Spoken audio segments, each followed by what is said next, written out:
Every March, we celebrate accomplishments and contributions of women around the world, and females are stepping up to the plate with this year's International Women's Day theme, Choose to Challenge. We rise up against gender bias and violence against women and choose to celebrate milestones. Because beyond the challenge comes the change we need for an inclusive world.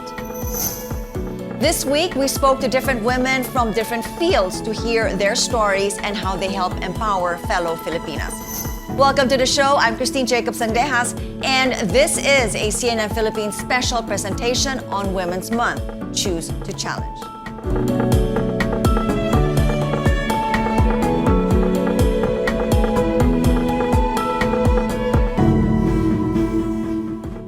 Women empowerment and self-love are common themes in the works of international best-selling contemporary poet Lang Liav. Through poetry, she gives voices to women across the globe. Now here's a portion of Paulo Abrera's conversation with her. I write a lot about, women's issues. I write about self-love and relationships. And I think, in this world, in the modern world, relationships play such a huge role to the quality of life that we live as women. And I think it's something that shouldn't be discounted. And as for self-empowerment, I think that, that's the start of everything, to have that belief in yourself. I was raised in a feminist household, and I think that has really helped me to achieve all my dreams. And that's something I want to impart to my readers. Lang, many of your books and novels focus on women empowerment. You just mentioned that you grew up in a very feminist household. Subjects of self-love and empowerment, find their way in all your works. What do you think makes a woman empowered?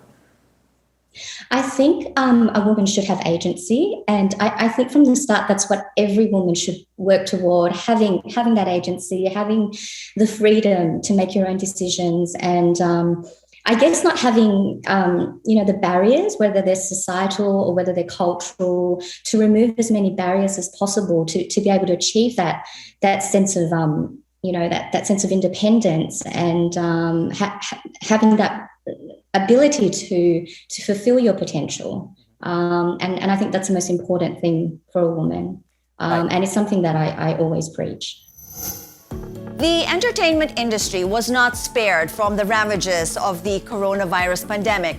Film Development Council Chairperson Lisa Dino says the industry has lost 12 billion pesos. Now, she spoke to Ruth Cabal on how she's leading the entertainment industry through these tough times and about women empowerment as well. I think ngayon sa panahon ngayon, napaka-empowered ng mga kababaihan.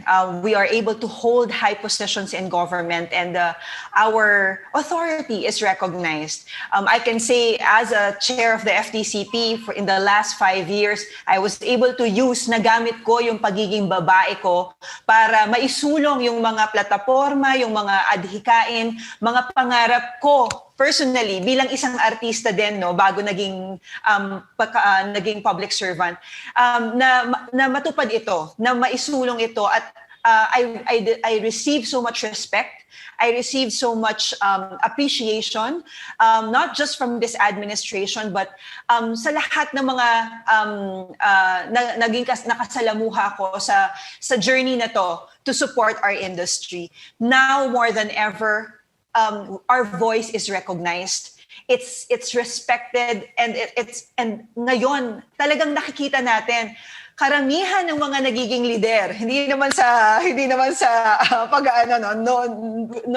no prejudice against the men, pero iba talaga din yung nurture, iba yung pasensya, iba yung naibibigay ng mga kababaihan pagdating sa pag-hold ng mga positions na ganito. And I'm very, very grateful dahil dito sa Philippines, napakababa ng ating gender gap index. Isa tayo sa mga nasyon at isa tayo sa mga bansa na talagang kumikilala at rumirespeto sa authority at karapatan at kapasidad ng mga kababaihan para mag-lead.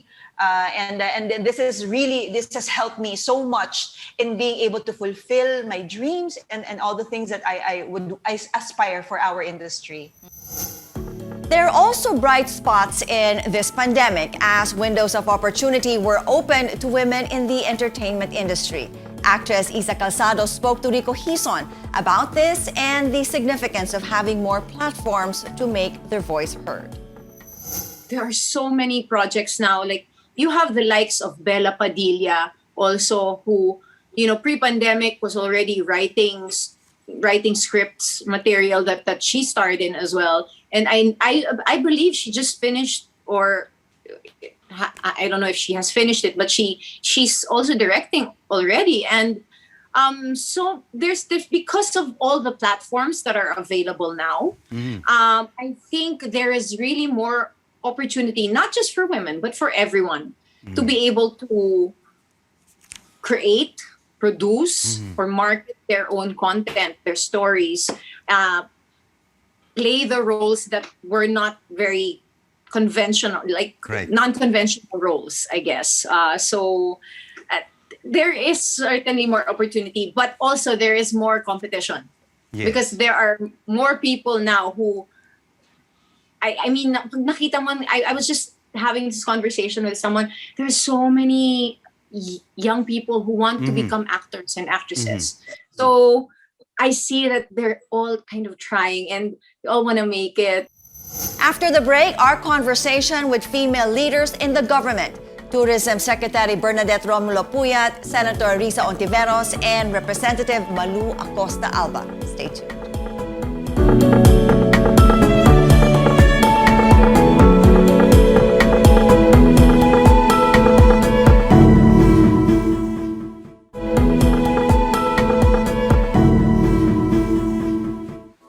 Welcome back. Now, for years, teenage pregnancy has been a nagging problem in the country. Head of the House Committee on Women and Gender Equality wants to effectively address this through proposals on adolescent pregnancy and discouraging early marriage. Representative Maria Lourdes Acosta Alba spoke to Ria Tanwat Cotrillo about this. The statistics, Ria, are quite alarming. Like 17% of Filipino girls are married before their 18th birthday, and 2% are married before the age of 15. And we have the highest absolute number of women married or in a union before the 18, in the world, so 808,000. So even in Region 10, where I am from, we have I think the second highest number of adolescent births last year. Yeah, that is pretty alarming. Congressman, what do you think is the biggest challenge to women in our society today when you take into account the pandemic as well? And what is your committee doing to help address this? Actually, it is quite difficult. It's difficult to say what is the single most challenge facing women today, since women continue to face a lot of challenges. Discrimination, violence, and sexual abuse, especially during this pandemic. There has been an increase in gender-based violence, in domestic violence cases, and in our homes, especially the discrimination, and the discrimination continues, be it in our homes, in our workplace, or in public. So. It's quite still serious, this gender equality and achieving gender parity is still quite a challenge for us, since we also dropped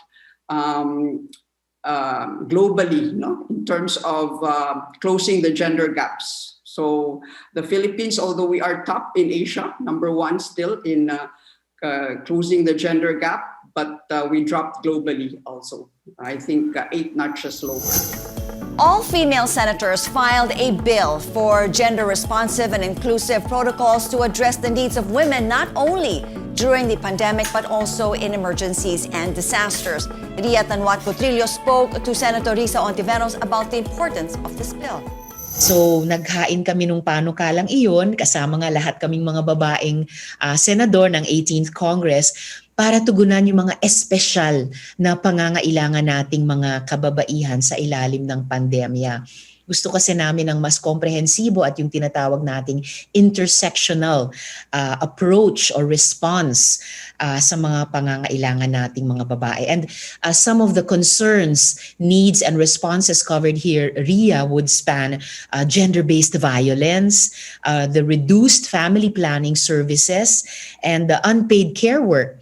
Speaking, for example, about gender-based violence, dahil din sa pandemya at yung kinailangan nating mga quarantines at iba't ibang health responses, apparently tumaas yung reports ng gender-based violence. And sa lagay niyan, Ria, the incidence seems to be under-monitored and under-reported officially. Ano yung dahilan niyan? Well, yung mga biktima ay bantay sarado na ng kanilang mga abusers, no, under quarantine conditions. At lalo na nung kasagsagan nitong COVID pandemic dito sa Pilipinas, hindi makapunta sa mga barangay, yung mga kabaro natin to ask for help, lalo na yung mga buntis, no? Takot na lumabas at pumunta kahit sa mga women and children help desk sa mga barangay because they were afraid of getting sick with COVID. The reduced family planning services, nabawasan yung family planning services natin, Ria, dahil napaka-practical na walang masakyan, kulang yung mga staff na available, konting oras lang na pwedeng bukas yung mga family planning clinic, lalo na sa ating mga LGU. At ngayong taon, tuloy, no, some of the effects as monitored, for example, by the Commission on Population or POPCOM, we are expecting 2 million women aged 15 to 49 years old mabubuntis. Wow. Kahit on 2 million more dahil sa mga lockdowns natin. And then our age-old concern, Ria, of unpaid care work. Of course, naging mas mabigat pa itong unpaid care work nating mga kababaihan during this pandemic. Well, bago pa man yung pandemya, tayo na talagang mga babae yung pumapasan yan. Tapos ngayon, mas marami pa tayong sinalong tungkulin, no? Dahil sa lockdown, tayo na yung naging math, science, and homeroom teachers, no? Tapos dagdag dyan, tuloy-tuloy yung ating gawaing bahay. At yung iba ay kinailangang mag-alaga ng mga kamag-anak. Siyempre, dagdag na alalay sa ating mga senior citizen, family members or relatives. Tourism has been one of the bright spots in the economy, but strict lockdowns brought the sector to its knees. Secretary Bernadette Romulo Puyat detailed long-term plans to revive the tourism industry. As early as June of 2020, we made the Tourism Response and Recovery Plan together with the private sector. This includes, for the short term, of course, we already crafted all the health and safety protocols for accommodation establishments, tourist land transport, tour guides, etc. Those have already been crafted and those are already being followed by all the different accommodation establishments or those connected to tourism. So you cannot be accredited if you do not follow the health and safety protocols. And with Bayanihan 2, we were able to ask for what the stakeholders were initially asking for were for working capital loans. So under Bayanihan 2, we were able to get a lot. The Congress was able to allot 6 billion for working capital loans. Under Bayanihan 2, 4 years to pay, 1 year grace period, 0 interest rate.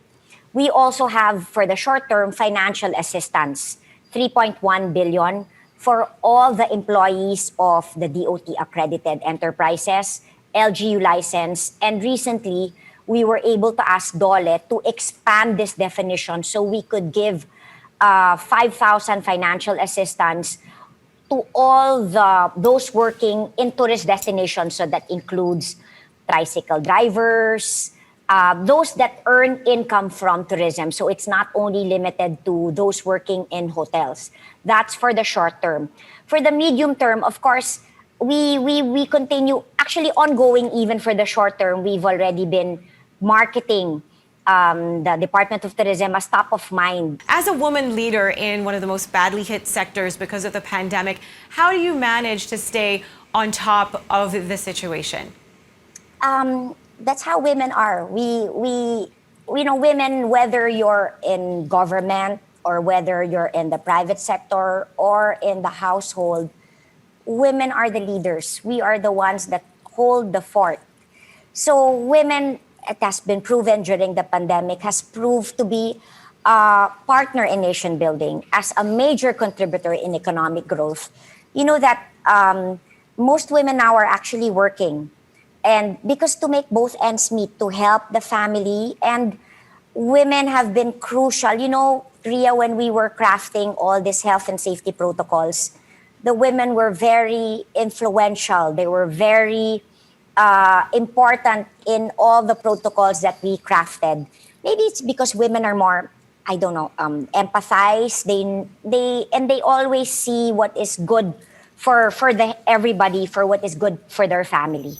When we return, a frontliner is the top pick for the first ever women's professional basketball league in the country. Also, Heidelin Diaz is looking for a comeback in the Olympic stage.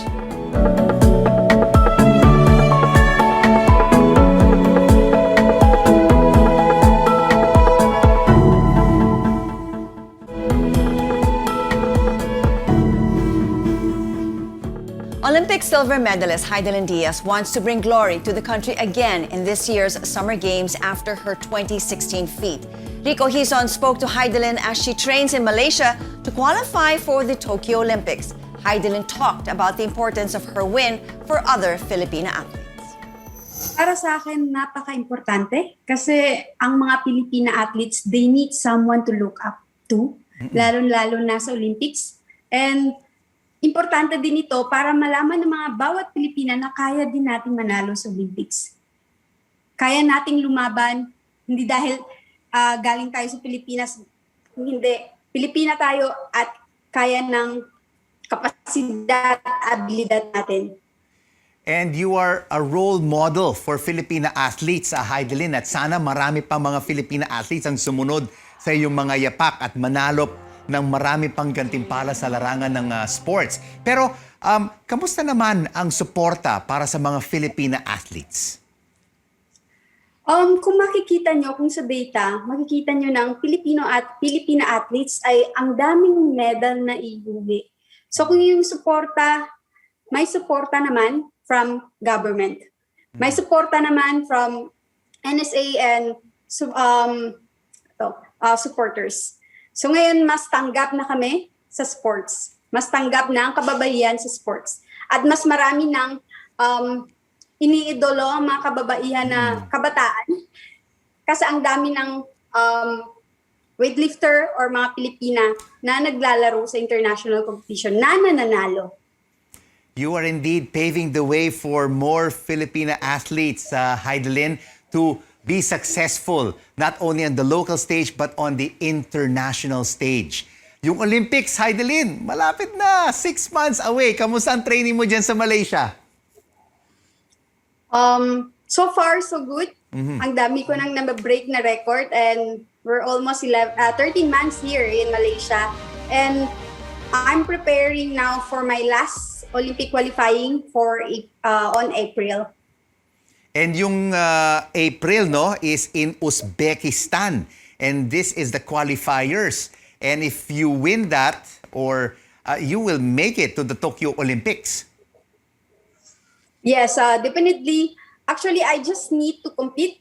Then, kasi kailangan ng 6 na laro for Olympic para makapag-qualify ka sa Olympics. So, I really need this competition para makapag-qualify ako sa Olympics. And sinabi mo lang sa akin ngayon na, Heidelin, 13 months ka sa Malaysia. At the last time we spoke to you was about 6 months ago. At ngayong Marso, nandito pa rin yung pandemya. Hindi ba? How are you keeping yourself positive and upbeat in a foreign country preparing for such a huge competition, yung qualifiers in Uzbekistan this coming April? Sasabihin ko, mahirap tong sitwasyon na nandito kami sa Malaysia, pero I don't want to give up. I don't want to give up kasi ang daming kabataan na nilulook forward ako. At ngayon, mas kailangan nila ng inspirasyon during this moment. So, I don't want to give up kasi gusto kong maging inspirasyon sa buhay nila ngayong pandemic. At of course, inspirasyon ka talaga sa kanila. Meron ka pang sinulat na libro na yung Ginto't Pilak. And it has really inspired a lot of Filipinas, hindi lang yung mga athletes ngayon, pero yung mga batang mga Filipina athletes na gustong maging kamukha mo at gusto ring manalo ng mga medalya sa international competitions. Yes, sa lahat ng mga nanonood, pwede po kayong bumili ng Ginto't Pilak at gusto ko ring sabihin sa lahat ng mga kababaihan, let's start breaking barriers, lalong-lalo na sa sports, and bring more medals for the Philippines. And what is your message to Filipino athletes na gustong maging isang Heidelin Diaz? To all Filipino athletes, don't ever give up. Kahit may nagsasabi na hindi nyo kaya yan, kahit may nagsasabi, hindi, dito lang kayo, may naglilimit sa inyo, hindi. We are born to break barriers. A doctor who's making a comeback on the hard court, Dr. Phil Claudine Cainglet, was recently picked #1 overall in the first ever Women's National Basketball League draft. She told Andre Felix how she received the good news. Well, during that time, we had an emergency OR. Okay. So I really didn't expect to be the #1 pick. So everyone's focused during the OR. And when my name was called, I was in disbelief and everyone just stopped during the OR. Even the anesthesiologist was asking what happened. How do you manage staying in playing shape? Like, let's be realistic. Like being a doctor, being a surgeon, diba, you're busy with your patients, duty, tapos, diba, you're an orthopedic surgeon, which is no joke. And then you're still in condition to play competitive basketball. Well, I was not really in like playing shape, honestly, prior to the draft, but I didn't really stop playing basketball. I usually join the small leagues where there are no practices, but the games are held during the weekends. And then it's really good time management, like my student athlete days. And being an orthopedic surgeon, well, it's like workout, lifting lower extremities. So that's kind of a form of a workout also. Doctora, when you concluded your UAAP career, women's basketball wasn't as big as it is now, diba? Wala namang professional league noon eh. Now there is. And what are your thoughts on the attention now that women's basketball is finally getting, especially here in the Philippines? Well, I think we are really lucky to be alive during this time where women are given equal opportunity like men, especially in sports. So I would like to thank the WNBL and Miss Rose Montreal for their hard work to give us women ballers this big opportunity. What can we expect from the historic #1 pick, Dr. Phil Claudine Cainglet, when you hit the hard court sa WNBL? I would like to invite everyone to watch our games, the WNBL, and we'll try to give you our best to give quality basketball. We would like to show that us women can also play like men. Finally, Doctora, thank you for your time. But anong mensahe mo, your message to all the aspiring female ballers or even those former collegiate players who want to get back in the basketball game, so to speak, and you know, dun sa mga na parang nag-give up na, and this is the chance for them to play the game that they love. Well, I urge and encourage former college players to join the league. There are a lot of great players who are also now young professionals like me. So let us, I'm inviting them to play again and let us see each other again in the basketball court. And for the aspiring female ballers, keep working hard and don't be afraid to dream big. This league is for you. You are the future of this league. CNN Philippines invites you to take part in the celebration of Women's Month. Join Real Filipina Digital Shorts Competition Year 2. The short film competition is open to all Filipino students, organizations, and filmmakers in the country.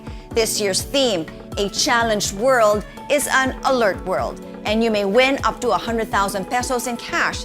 Deadline for submission of entry is on Wednesday, March 17th. Now for details, visit our website, cnnphilippines.com. This Women's Month, we are honoring the many trailblazing Filipinas who are breaking barriers, overcoming challenges to lead others to do the same.